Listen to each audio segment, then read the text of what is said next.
What the haters talking about?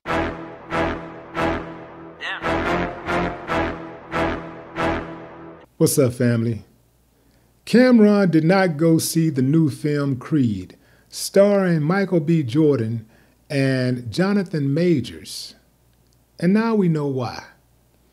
Cameron took to Instagram and posted a photograph of Michael B. Jordan and Jonathan Majors embracing. He captioned the photo, "This is why I didn't go see Creed," implying that there was something funny going on between the two. What y'all think about that, fam? Two brothers, two men who love each other, like they can't just hug it out? Y'all got a problem with that?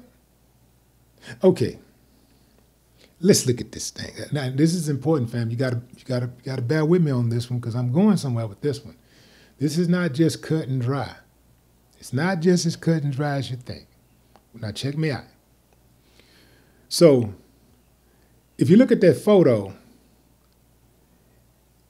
by American standards, this is what men have raised to be in America, what we've been raising men to be in America.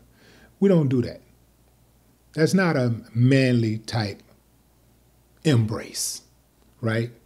That's one of those embraces you give somebody who you got something going on with sexually. If you're a man and you're not, this is not your son, this is not your grandpa, this is just another man. And you hugging like that? And even with blood, even with there being family, sometimes that ain't even, that still look a little funny sometimes. You got to watch where you put your hand at, exactly where the hand drops. It's the hand dropping like right in the middle, like, on the, you know what I'm saying, fam? Like, hey, catch me, man, if fellas, back me up on this now. I need y'all back up on this because women may not understand. Okay, and as a man, a real man does not ever want to be caught in a compromising position where it looks like his manhood is being questioned. This ain't got nothing to do with being secure in your manhood, being homophobic, all this kind of stuff. It's just that a man carries himself like a man. Now, there are people who say, well, who is Cameron to talk about these guys seeming to be gay or whatever? And Cameron's going around wearing pink fur coats and painting his cars pink and wearing pink hats and got a pink phone. And, that ain't manly, not by American standards. Because I remember when I first saw it, I was like, damn, dude, what are you doing? What's going on with Cameron? Because we were raised in a society where pink is for girls, blue and other colors, that's for boys. But we know, and girl can wear any color she want to, but pink is a girl color. Pink for girls and blue for boys is really a Western thing. In the rest of the world, people mostly wear whatever colors they want to wear.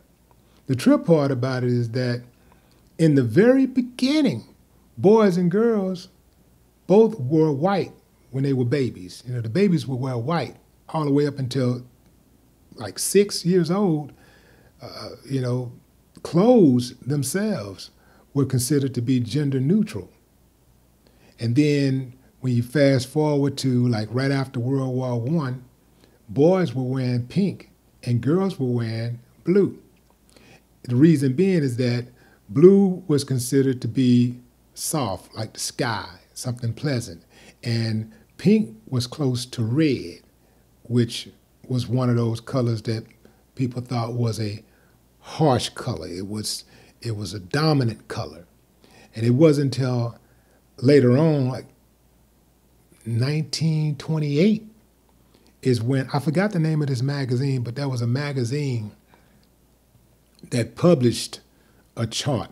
They were like, girls are supposed to wear blue and girls are supposed to wear pink and boys are supposed to wear blue.